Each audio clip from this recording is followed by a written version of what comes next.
Welcome, my dear students, to the second session on geometric progression. Let us start the session.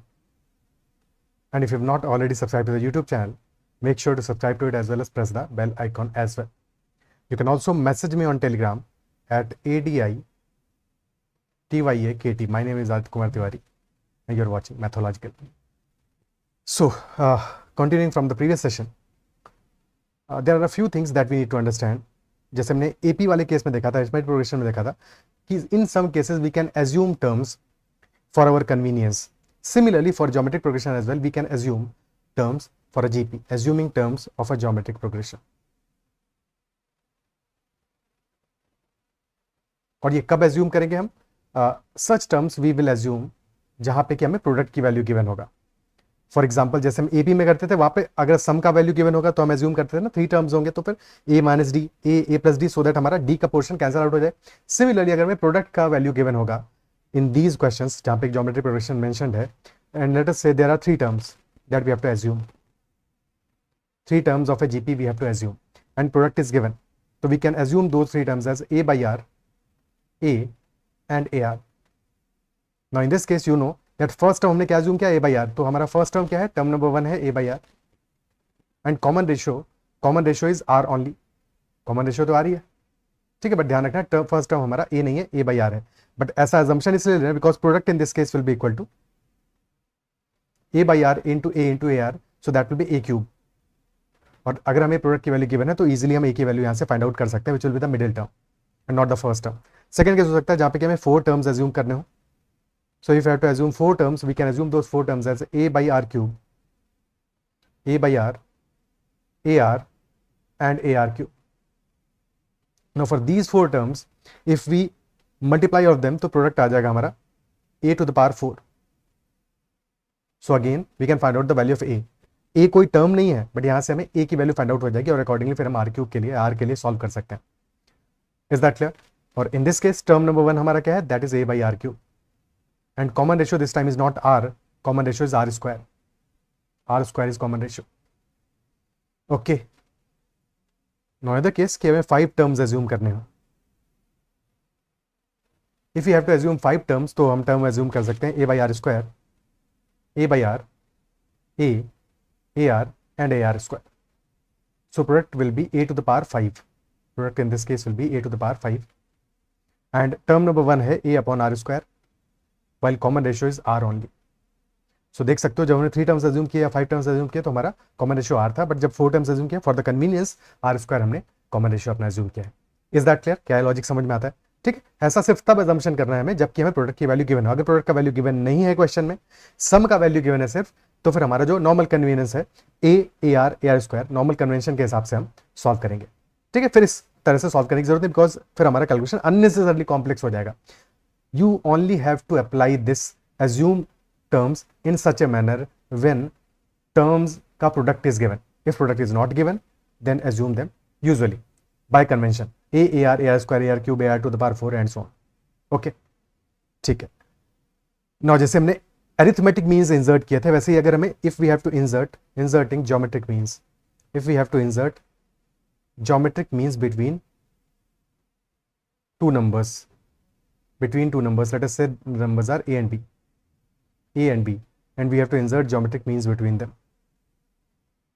Let us say we have to insert n geometric means. So terms है a, then geometric mean number 1, g2, g1 से लेके gn तक हमने मान लिए geometric means, and then last term आ गया हमारा b. So in this particular geometric progression, क्योंकि geometric means है तो ये पूरा का पूरा हमारा एक geometric progression फॉर्म हो रहा है. In this geometric progression number of terms कितना है? n. तो हमारे geometric means है प्लस a and b, तो n plus 2 terms आ there. तो n प्लस 2 टर्म्स का जीपी है कि नहीं? ठीक है. सो b क्या होगा हमारा? b is n plus 2 term number n plus 2. So b will be equal to a into if the common ratio is r, if a into r is g1. ठीक है, इफ g1 is equal to a into r, g2 is equal to a into r square and so on. So gn will be equal to a into r to the power n, because n plus 1 term है, और b आ जाएगा हमारा a into r to the power n plus 1. So r to the power n plus 1 in this case will be equal to b by a, and hence r will be equal to b by a to the power 1 upon n plus 1. b by a to the power 1 upon n plus 1 and accordingly भी हम लोग g1 g2 इन सबकी values find out कर सकते हैं। क्या ये part clear है? ठीक है, g1 g2 इन सबकी वैल्यूज हम फाइंड आउट कर सकते हैं। ओके और जैसे हमने एपी में देखा था कि हमारा जो सम आएगा या फिर सारे के सारे ज्योमेट्रिक मीन्स का जो सम आएगा या फिर हमारा जो मिडिल में आएगा ज्योमेट्रिक मीन अरिथमेटिक मीन आएगा, अरिथमेटिक मीन सारे के सारे अरिथमेटिक मीन का जो सम होगा या एवरेज होगा, एवरेज हमारा क्या आएगा जो कि दो टर्म्स का एवरेज होगा यानी ए और बी का एवरेज होगा। सिमिलरली यहाँ पे अगर हमारा सारे के सारे ज्योमेट्रिक मीन्स को हम मल्टीप्लाई कर दें from g1 to gn, g1 into g2 till gn, okay, so that value will be a और बी का ज्योमेट्रिक मीन अगर हम एक ही वैल्यू लेते तो क्या आता? Square root of a b to the whole power n. That will be product of all the geometric means. This will be the product of all the geometric means, okay, which is ab to the power n upon 2. Now if we take first geometric mean and last geometric mean या फिर equidistant geometric means लें end से और start से, ठीक है, तो g1 into gn क्या आएगा? चेक कर सकते हो g1 into gn क्या आएगा? g1 is a into r and gn is a into r to the power n, so this will be a into r into a into r to the power n, so this will be a into r to the power n plus 1 और a into r to the power n plus 1 क्या है? That is b only, so this will be equal to a into b, this will be equal to a into b. Similarly g2 into gn minus 1 that will also be equal to a into b, and that is how g1 से लेके gn तक का सारा जो product है हमारा that will be ab to the power n by 2. Is that logic clear? ठीक है, चलो क्वेश्चंस करते हैं। First question. Question number 1. First question is find the general term of GP with second term equal to 3 and fifth term equal to 12. Also find the 20th term of the geometric progression. Second term given as 3. Term number 2 is given as 3 and term number 5 is given as 12. So second term से अगर हम fifth term तक जा रहे हैं geometric progression में तो कितना हमें multiply करना पड़ेगा? R cube common ratio का whole cube r cube multiply करना पड़ेगा एंड 3 से 12 पे जा रहे हैं, सो आर क्यूब की वैल्यू क्या आ जाएगा? R cube will be equal to term number 5 divided by term number 2, that will be 12 by 3 which is equal to 4 and we need to find out 20th term of the geometric progression. So term number 20 divide by term number 5, कितना फर्क है? 15 terms का difference है, तो this will be equal to r to the power 15, term number 5 हमें पता है this is r to the power 15 और r cube is equal to 4 है, तो आर टू द पावर 15 क्या हो जाएगा? R cube to the whole power 5। क्या ये बात समझ पा रहे हो कि हमारा आर टू द पावर 15 हो जाएगा r cube to the whole power 5, r cube is equal to 4, so this will be 4 to the power 5। So term number 20 आ जाएगा 4 to the power 5 into term number 5 और term number 5 है 12, 4 to the power 5 is 2 to the power 10 into 12, 2 to the power 7 is 1024, that multiplied bye 12 will be 12,288. This will be our term number 20. But general term find out करना है तो फिर यहाँ पे हमें are भी पता लगाना पड़ेगा और फर्स्ट टर्म की वैल्यू भी पता लगानी पड़ेगी, ए बी वैल्यू पता लगाना पड़ेगा। Second term is 3, r cube is 4, so common ratio r is equal to 4 to the power 1 by 3 and second term क्या होगा? Second term is a into r, isn't it so? 4 to the power 1 by 3 is 2 का square to the power 1 by 3,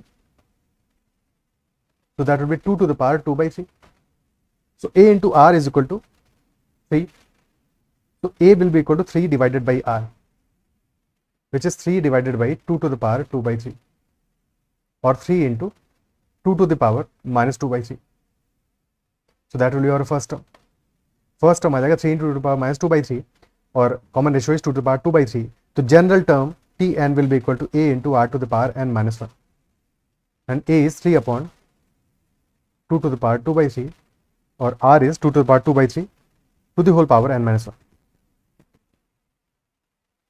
So 1 to the power 2 by 3 हमारा divide में है तो ये subtract हो जाएगा, सो इफेक्टिवली हमारा another term will B 3 into 2 to the power 2 by 3 to the whole power n minus 2. This will be our general term. अब इससे ज़्यादा सिंप्लीफाई तो ये नहीं होगा बिकॉज पावर्स इसमें ऐसी हैं, अगर सिंपल पावर्स होती तो फिर इजीली एडजस्ट हो जाता, बट यहाँ पे 3 into 2 power 2 by 3 to the power n minus 2, that will be our general term for this case. Is that clear? ठीक है, यहाँ पे भी चाहो तो 20 टर्म निकालने के लिए यहाँ पे n is equal to 20, डाल के पुट करके चेकआउट कर सकते हो, आंसर तुम्हारा मैच कर जाएगा। Clear? Okay, next question. Given a is equal to 2 to the power 60 and b is 2 to the power 59 plus 2 to the power 58 plus 2 to the power 57 till 2 to the power 0, so which of the following is true? Basically हमें क्या true है ये पता लगाने के लिए क्या पता लगाना है? b एक क्या है? एक ज्योमेट्रिक प्रोग्रेशन का सम है, सम ऑफ ए जीपी। सारे टर्म्स तो जीपी है, 2 to the power 59 58 57 and so on. ठीक है, सब तो जीपी में है। अब अगर जीपी का सम निकालना है इजीली तो हम क्या लिख सकते हैं? We can also write that b is equal to 2 to the power 0 plus 2 to the power 1 plus 2 square till 2 to the power 59। Number of terms कितना है? पावर 0 से लेकर 59 तक है, यानी कि 60 टर्म्स है। टर्म्स आर 60 और फर्स्ट टर्म क्या है? 2 to the power 0 which is nothing but equal to 1 only, तो a is equal to 1 and r is equal to 2। a 1 है, r 2 है, तो sum of all the terms in case of b, sum of b will be equal to first term which is 1 into r to the power n, यानी 2 to the power n, और n क्या है? 60, 2 to the power 60 minus 1 divided by r minus 1, so 2 minus 1, 2 minus 1 1 ही हो जाएगा। So sum of all terms of b will be 2 to the power 60 minus 1, so b is equal to 2 to the power 60 minus 1 और a है 2 to the power 60, a is 2 to the power 60 and b is 2 to the power 60 minus 1, so b is 1 less than a, b is 1 less than a, so a is larger than a, b by 1, that will be the answer. Option D in this case will be the answer. Okay, ठीक है, option D answer हो जाएगा। Next question. 4 geometric means are inserted between 1/8 and 128, so you have to find all the geometric means। ये सारी geometric means का value क्या होगा? ठीक है, so 1/8 is first term, 128 is last term, 1/8 is a, 128 is b, and there are 4 geometric means between them, g1 g2 g3 and g4. So basically 128 is our sixth term of this GP.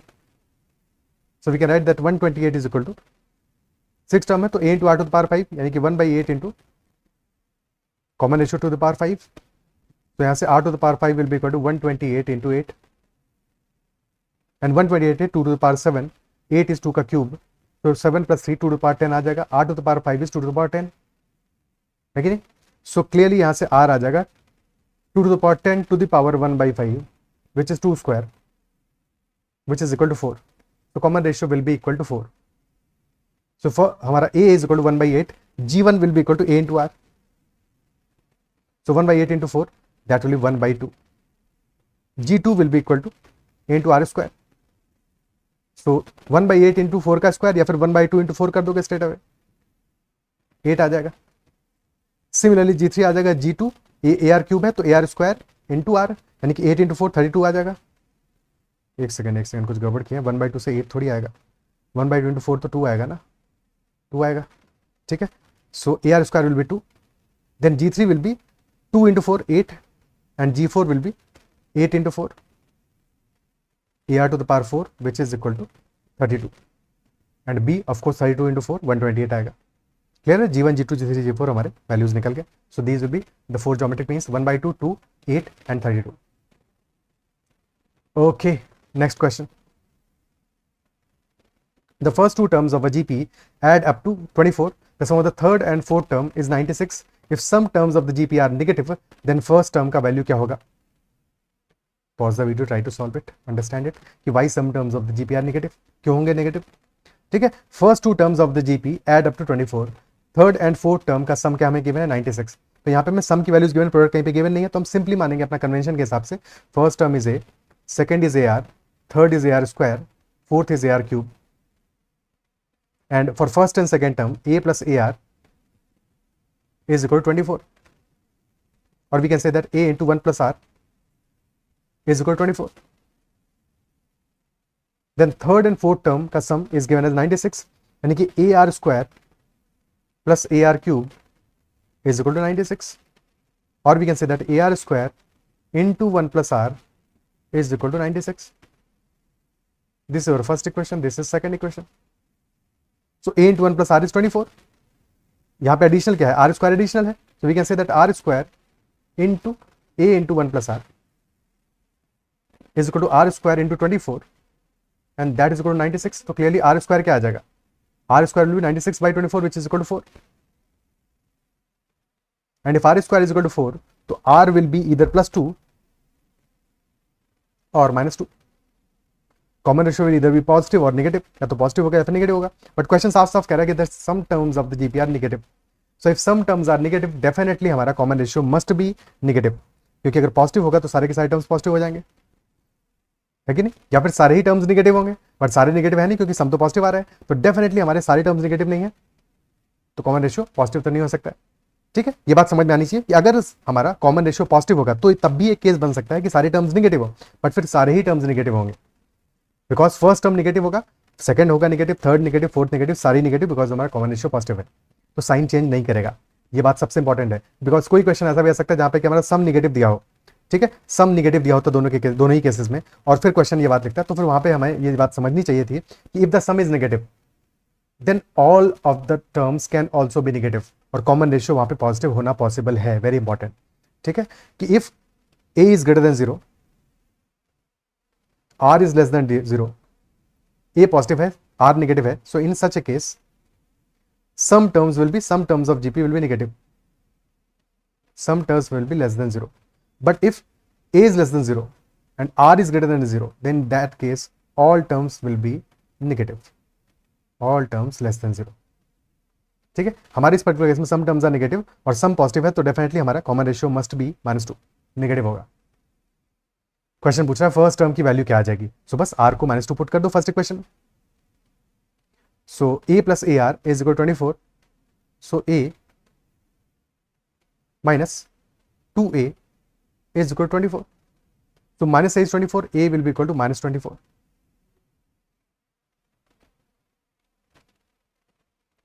First term will be -24. Answer आ जाएगा option b. First term will be -24. Next term आ जाएगा -24 into -2, so that will be 48.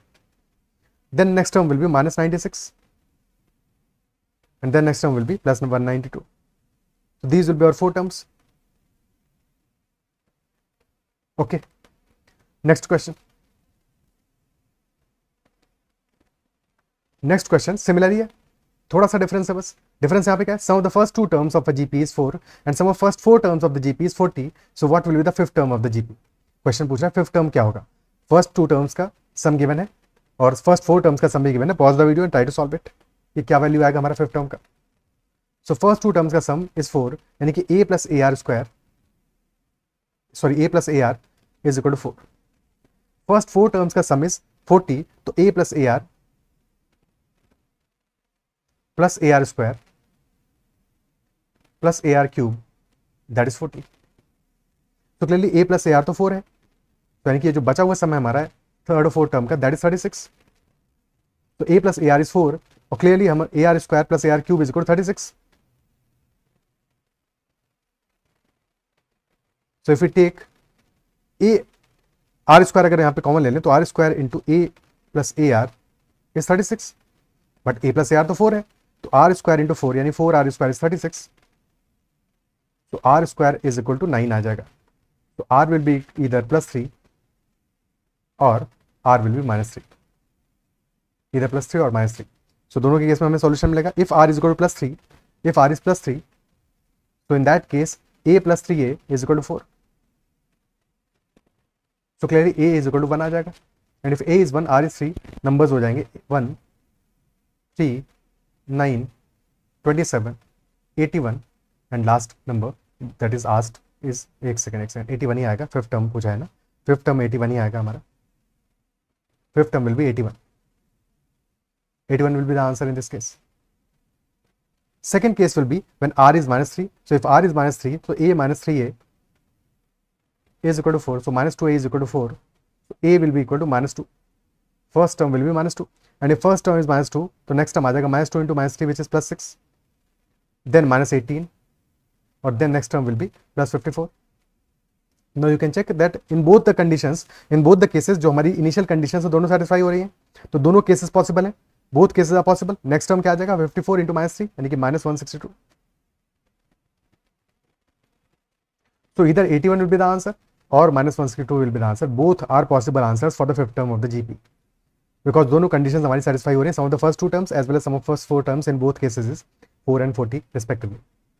क्या ये बात appreciate कर पा रहे हो? ठीक है कि दोनों ही हमारे आंसर्स पॉसिबल होंगे, 81 is also possible, -162 is also possible. Okay, ठीक है। Next question, if a rubber ball is dropped from a height of 512 feet and it consistently bounces back 3/4 of the height from which it is dropped, what height will the ball bounce after being dropped and bounced 4 times without being stopped? 4 times without being stopped. तो कितना height तक bounce करेगा after dropping and bouncing 4 times? So first time 512 feet की height से the ball was dropped, so this height will be 512. it will hit the ground and then bounce back. और कितना bounce back करेगा? 3/4 of the height. So after hitting for the first time, hit number 1, this will be bouncing back to 3/4 height. This height will be 512 into 3/4. Then again it will come back and then bounce for the second time. कितना bounce करेगा second time पे? This is hit number 2, 3/4 of previous height. Okay, फिर आएगा, फिर hit करेगा 3/4 of previous height, और फिर आके फिर हिट करेगा and so on. This is hit number 3, this is hit number 4. Hit number 2 के बाद कितना बाउंस करेगा? 512 इंटू 3/4 इंटू 3/4, यानी कि 512 इंटू 3/4 का होल स्क्वायर. हिट नंबर 3 के बाद इट विल बाउंस 512 इंटू 3/4 का whole cube. And after hit number 4 which is being asked कि 4 टाइम्स हिट करने के बाद में कितना बाउंस करेगा? That will 512 into 3/4 to the whole power 4. So this value will be 512 into 3 to the power 4, which is 81, divided by 4 to the power 4, which is 2 to the power 8. 4 का square 16 into 2, 256. So this will be 512 by 256, 2 into 81, 162 feet. This much the ball will bounce after hitting the ground 4 times. क्या ये part clear है? ठीक है, ये तो 4 times के लिए हो गया. अगर in general first time hit करने के बाद 512 into 3/4 हुआ, सेकेंड टाइम हिट करने के बाद 512 into 3/4 to the power 2. So after nth bounce कितना होगा इन जनरल अगर कहें तो? After nth bounce this will B, क्योंकि स्टार्ट हमारा क्या हुआ है 512, जब हमने स्टार्ट किया है तब तक, जब पहली बार हमने बॉल को ड्रॉप किया तब तो एक बार भी हिट नहीं किया था ना. तो जब फर्स्ट टाइम हमने ड्रॉप किया है बॉल को तब 0 टाइम्स हिट किया. तो जो फर्स्ट टाइम हमारा आया है वो पहली बार हिट करने से पहले है. 512 फीट का जो ड्रॉप है that is before hitting the ground for the first time. तो ये बात ध्यान रखना है कि जब एनथ बाउंस होगा तो उसके बाद में हमारा answer will be the first initial height is 512 feet. तो ए इनटू कॉमन रेशियो, या फिर जिस हाइट से जो तुम्हारा बाउंस बैक के बाद में जितना कन्वर्जन हो रहा है 3/4, तो this to the power n.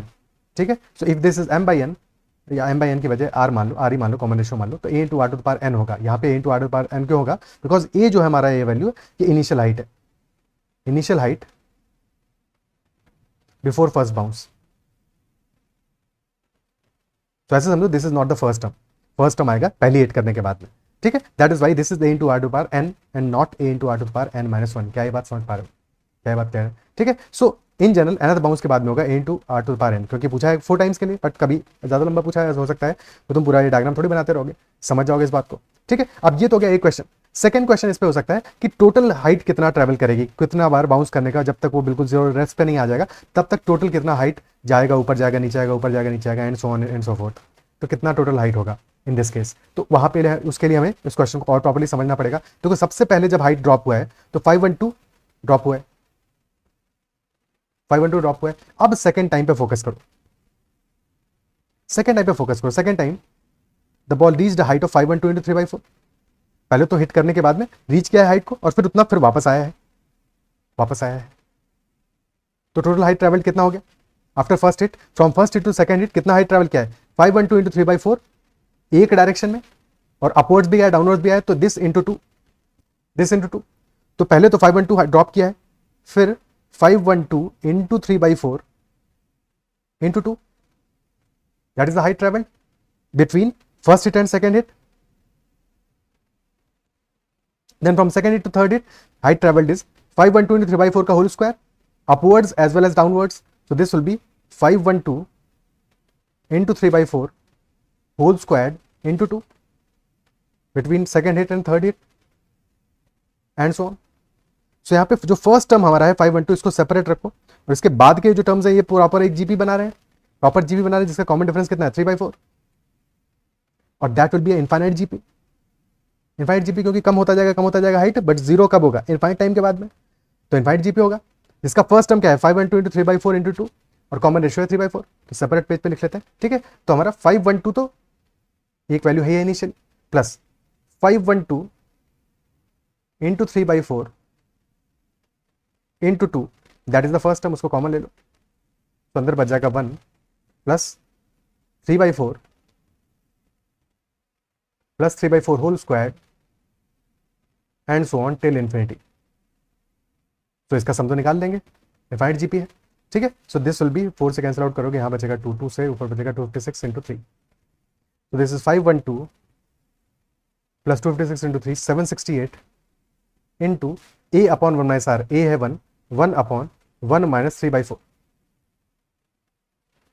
so this will be 512 plus 768 into 1 upon 1/4 यानी कि into 4, so this value will be 3072.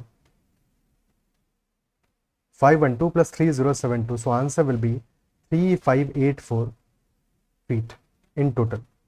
The total distance traveled by ball before coming to rest, that will be 3584 feet in total. Is that clear? ठीक है, logic समझ में आया कि यहाँ पे हमने इनफाइनाइट जीपी बना के क्वेश्चन को सॉल्व कर लिया। इसी क्वेश्चन को करने का एक शॉर्टकट भी है, उसको भी समझ लेते हैं। शॉर्ट मेथड है कि हमें पता है कि कितना हाइट जा रहा है, 3/4 हाइट जा रहा है आफ्टर ईच टाइम, 3/4 हाइट जा रहा है, ठीक है। सो इफ सबसे पहले तो सिंप्लीफाई कर लो इसको, m/n कितना आ रहा है? 3/4 आ रहा है, 3/4 हाइट तक ट्रैवल कर रहा है आफ्टर बाउंसिंग, ठीक है। So in short total distance travelled will be equal to n plus m upon n minus m multiplied by the initial height, that is 512. Initial height, that is 512. So n plus m यानी कि 4 plus 3 upon 4 minus 3 into 512. So that is 7 into 512. So 3584 feet straight away. This will be the answer. Okay, but ये trick तभी apply होगा, ये method तुम्हारा तभी apply होगा shortcut, जबकि स्ट्रेट अप ऐसा ही क्वेश्चन, अगर क्वेश्चन में कुछ वेरिएबिलिटी कर दिया, कुछ चेंज कर दिया, या सम अदर चेंज, तो फिर उस केस में तुमको ध्यान रखना पड़ेगा, फिर क्वेश्चन को समझना पड़ेगा, ठीक है, फिर उसे अकॉर्डिंग थोड़ा सा एडजस्ट करना पड़ेगा। ओके, ठीक है। सो लॉजिक कॉन्सेप्ट जरूर समझ में आना चाहिए, कॉन्सेप्ट को एक बार अच्छे से अपने एंड पे सॉल्व करके देख लेना, क्वेश्चन को बात समझ में आ जाएगी, ठीक है। क्या ये पार्ट क्लियर है? Okay,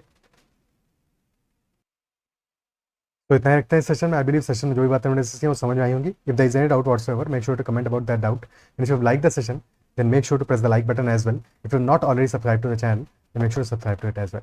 that's all for this session. Bye bye, take care and keep learning.